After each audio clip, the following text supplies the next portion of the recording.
everyone, and welcome to my YouTube channel. I am here with Annette Herrmann, doll artist extraordinaire, and we are at Modern Doll Collectors Convention, and she very graciously agreed to do an interview with me, so thank you very much, Annette, for doing that.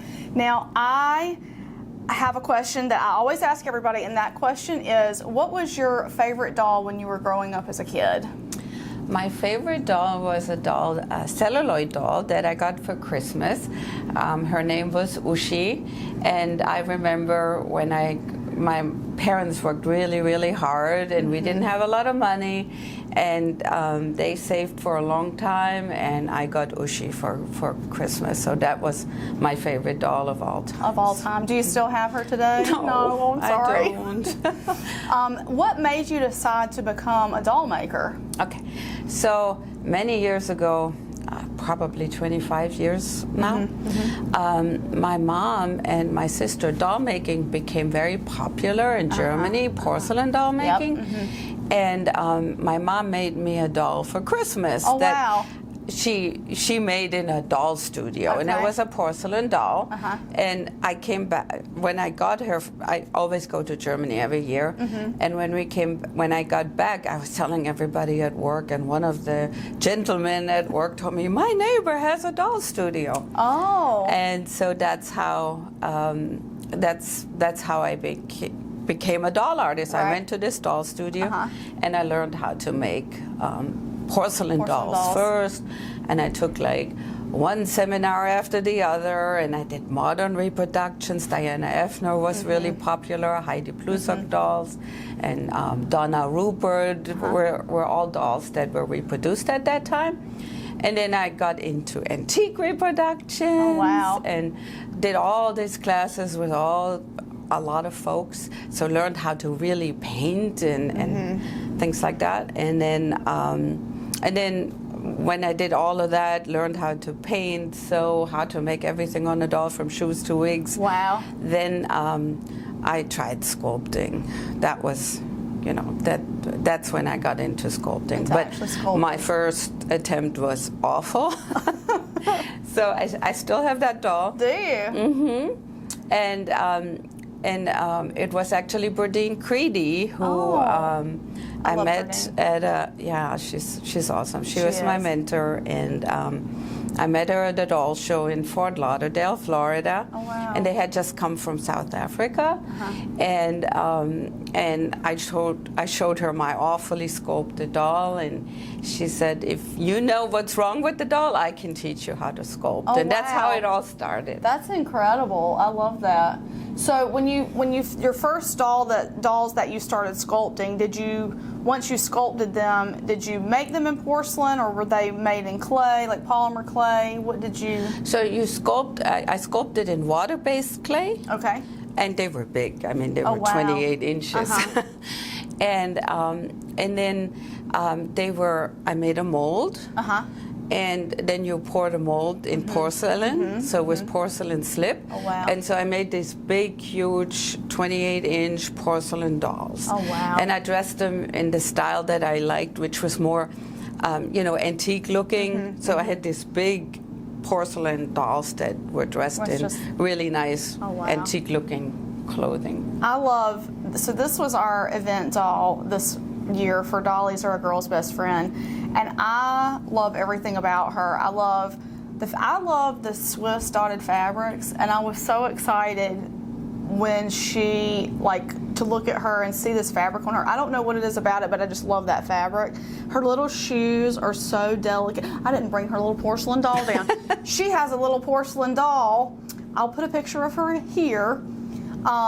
And talk to me about the making of this doll a little bit. So this is Aileen, and she's I limit my heads in the resin to 60 heads total, and then I change the head out and I make a new head.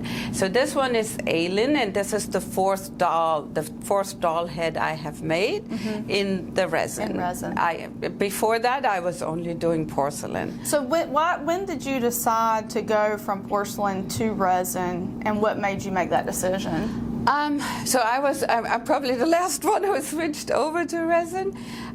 It was about four years ago, when it was harder to sell the porcelain dolls. Right. People want to play with their dolls, and with porcelain, it's hard to play with and change the dolls. So I finally decided to do a resin doll, and I introduced her at Modern Doll Convention.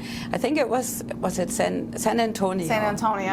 I think it was 3 or 4 years ago. Yeah, that's been, I think that was 2019, maybe. Yeah, and then 4 years ago. Yeah. So, wow. And so this is I have four heads now.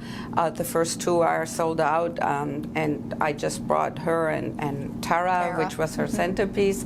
I brought them here to Modern Doll Convention, and I actually deconstructed. This comes from, the fabric is from an antique. This is from an antique dress. Wow. So it was an adult dress, antique dress, and I deconstructed it, and I made this dress out of it. That's really cool. That is so cool. She's so beautiful. I love her so much. Like, I was so thrilled when I opened her. You told me before last year, I was talking to her in the sales room last year, and you told me that for your masters for resin, you send porcelain masters to have them cast in resin. Tell us about that a little bit. So when I sculpt the doll, I first make her in the porcelain, because you can, when you clean porcelain and you clean the greenware in porcelain, you can make it really, really smooth. So I clean the greenware, so I sculpt, and then I make a mold, and then I clean it in greenware to get a really, really smooth, look. So at the factory, they don't have to do much cleaning or thinking. And I also did all the jointing myself, so that took a long time to. And they're really well jointed. They pose so well. Like, I just love. Oh, they're so sweet. So you only do 60 heads per doll. So your dolls are truly limited. They're all truly one of a kinds. Do you paint the faces and you make all the clothes and? Yeah. So I always paint the face. So I don't sell any blanks or for other folks to paint. Of course, they can take the paint off and repaint them, but I never sell blanks, and I always paint the dolls. 90% of the time, I also make the dresses. She wears the same clothing as Blythe, so I do sometimes, if I see something really cute in Blythe, I might buy a Blythe dress and put it on her as well. But most of the time, I make the dresses. So these were all made by me. That's amazing. And I don't have anybody to help me, so these were all made by me. They're all made by her. So if somebody were wanting to get one of your dolls, as limited as they are, what's the best way for them to do that? Probably, come to Modern Doll Convention. Modern Doll Convention. That's the right answer.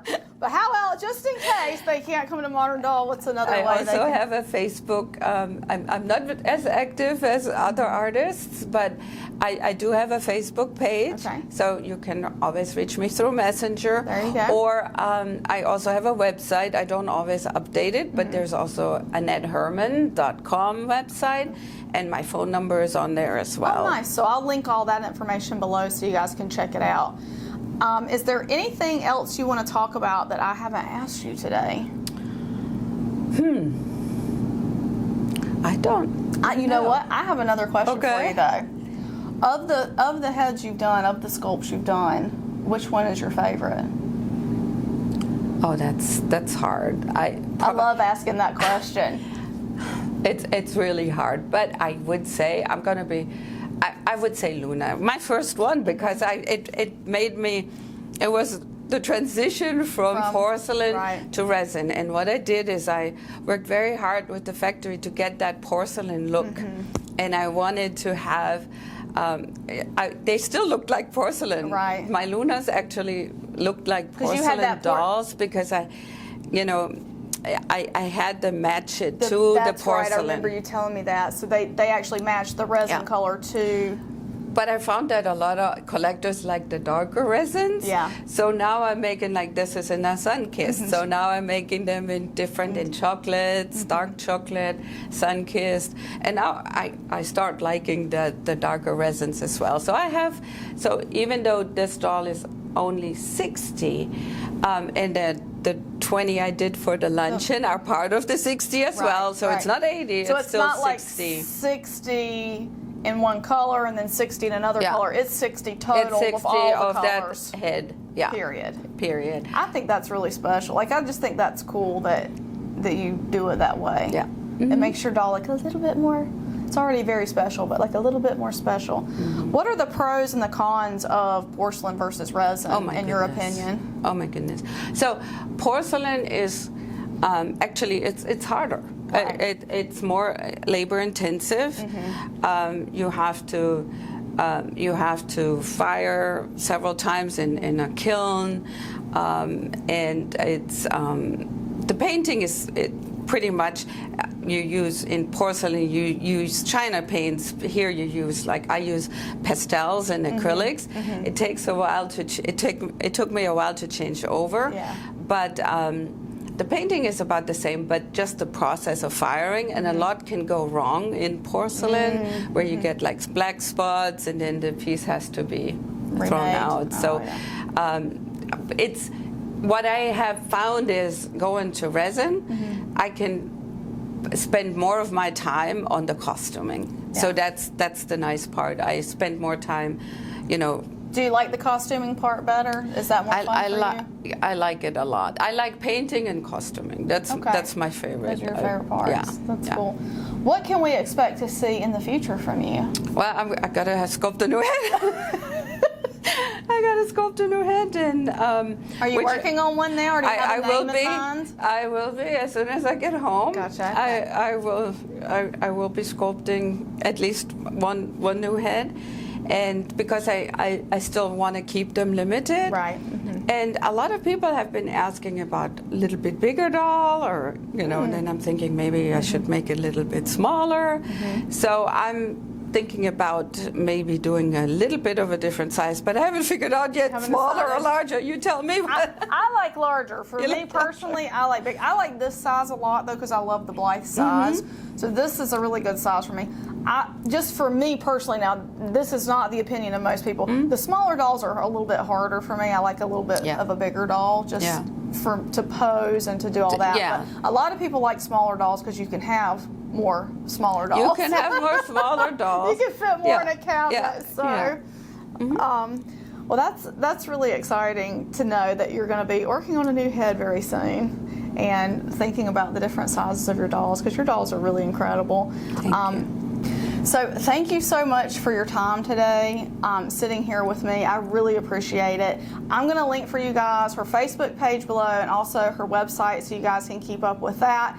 Come to Modern Doll Collectors Convention. Pay attention to where she's going to be, because we would love to see you here. Annette would love to see you here, and you just got to see her dolls in person. They are really beautiful. They're outstanding, and I love everything about. I'm just going to scooch her up a little bit so you guys can get a good look. She's just so sweet, and I love the size. Everything is really well made, and I just love the story behind it. I think when you know the amount of work and love that an artist put into a doll, it makes you appreciate it all that much more. You know what I mean? So thank you, Allison. Thank you so much for creating for all of us. Thank you. So thanks everyone for watching, and we'll see you next time. Bye. I want to say a huge thank you to my patrons from Patreon: Lindsay S., Leah W., Doreen Z., Janice H., Mercedes W., Cindy K., Bear Sunflower, Diane B., Kelly L., Shorna R., Stephanie W., Shalane C., Penny P., Louisa's Knickknacks, Marty G., and Lynn. Your support means so much to me and helps me continue bringing you great dolly content. For more information on how you can become a supporter of this channel, check the link in the video description. Thank you.